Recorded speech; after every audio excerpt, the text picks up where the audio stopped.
औज़ुबिल्लाहिमिनश्शैतानिर्रजीम बिस्मिल्लाहिर्रहमानिर्रहीम। अस्सलाम वालेकुम। क्या हाल हैं स्टूडेंट? उम्मीद करती हूँ आप और आपके घर वाले रमज़ान की रहमतों और बरकतों से फैज़याब हो रहे होंगे। अपनी दुआओं में तमाम मुसलमानों को याद रखिएगा। जी स्टूडेंट, आज मुरहा 12 मई 2020 मंगल, आज हम नया लेक्चर अटेंड करेंगे पेज नंबर 30 और 31 का। कल 11 मई 2020 सोमवार को हमने पेज नंबर 28 और 29 पढ़ा था। उसमें हमने सलीम और नसूह दोनों बाप बेटा की गुफ्तगू को पढ़ा था। मुकालमे की सूरत में किस तरह बाप अपने बेटे को अच्छाई की तरफ लेके आना चाहता है, लेकिन जब उसको पता चलता है कि उसका बेटा पहले ही उसके बेटे का खेलों की तरफ से दिल उचाट हो चुका होता है, तो फिर वो उससे पूछता है कि ये सारा वाक़या कैसे हुआ है। जैसे पेज नंबर 30 के बिल्कुल शुरू में देखिए, अगर हम वहाँ से शुरू करें, जैसे मैं आपको सिर्फ एक पैराग्राफ की रीडिंग करके दिखाती हूँ। चूँकि मुश्किल है, अक्सर मुब्तदी घबराया करते हैं। मुझको यकीन है कि गुंजफ़ा में तुम्हारी तबीयत खूब लगती होगी।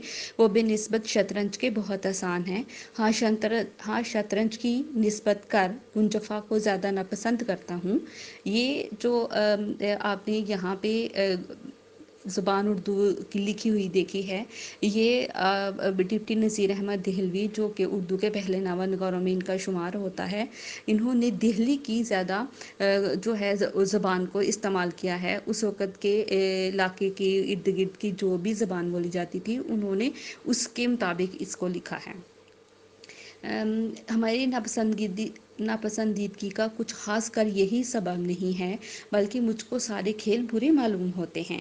देखा कि उसने यहाँ शुरू में ही कह दिया कि मुझे अब कोई खेल जो है वो अच्छा नहीं लगता, और बाप उस बात को सुनकर ताज्जुब का इजहार करता है कि तुम्हारी नापसंदीदगी का असल सबब सुनना चाहता हूँ, क्योंकि शायद अब से 5 या 6 महीने पहले जिन दिनों में बाहर के मकान में मैं बैठा करता था, मैंने खुद तुमको हर तरह के खेलों में नहायत शौक के साथ शरीक होते देखा है, और तुम हर एक के पीछे दीवाना बन जाते थे। लेकिन वो कहता है अब मुझे दिली नफरत हो गई है। आखिर इसका सबब फिर वो आप बताता है कि हमारे मोहल्ले में 4 लड़के हैं जो कि बहुत ही अच्छे हैं, और वो चलते हैं तो गर्दन नीची किए चलते हैं, और जिसके साथ जान पहचान ना भी हो सलाम करते हैं। मास्टर साहब भी उनके साथ बहुत अच्छा सलूक करते हैं। तो मास्टर साहब ने ही मुझे उनके साथ रहने के लिए कहा, और मैं उनके घर गया। उनकी नानी अम्मा जो हैं वो बहुत ही अच्छी खातून हैं। उन्होंने मुझे बहुत अच्छी अच्छी बातें भी बताईं, और मैंने उसके ऊपर अमल किया। इस तरह मेरी ज़िंदगी में काफ़ी तब्दीली आ चुकी है। ये जो सबक है वो लिया गया है तौबातुन नसूह डिप्टी नज़ीर अहमद देहलवी के नावल से, जो कि सबक के आखिर में उनका नाम लिखा हुआ है नावल का।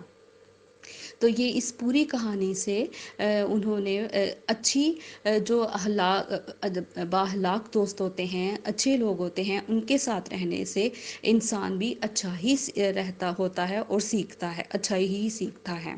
तो आज की जो डायरी है आपकी, वो है नसूह और सलीम की गुफ्तगू की रीडिंग की है हमने, पेज नंबर 30 और 31 की। आज आपने याद करना है मशक़ी सवालात व जवाबात प्लस MCQs या कसीरुल इंतहाबी सवालात व जवाबात याद करना है। सनशाइन पेज नंबर 67 था 73। इसमें आपकी मशक के छोटे छोटे सवालात भी होंगे, उनको भी इग्नोर ना कीजिएगा, याद कीजिएगा।